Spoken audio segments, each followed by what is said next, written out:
A severe workplace accident in the Udan Nagar has once again brought a critical issue of manual labor safety to the forefront. A construction worker suffered debilitating injuries after a power cutting tool malfunctioned during an ongoing residential project.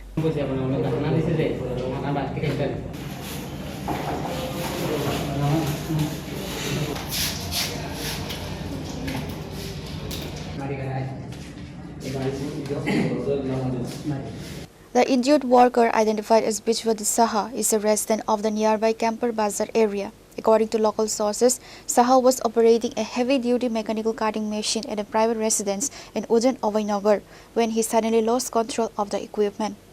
The sharp blade accidentally sliced into his legs, causing deep lacerations and profuse bleeding.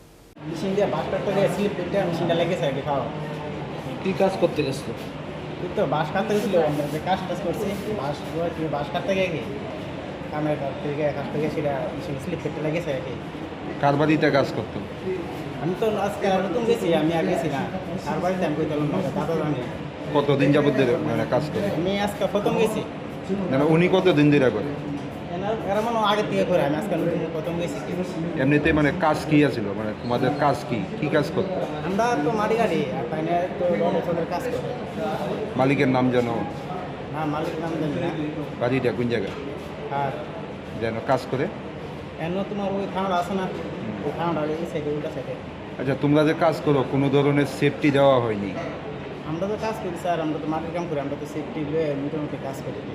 আজকে কি কোনো ধরনের safety ব্যবহার করছিলে?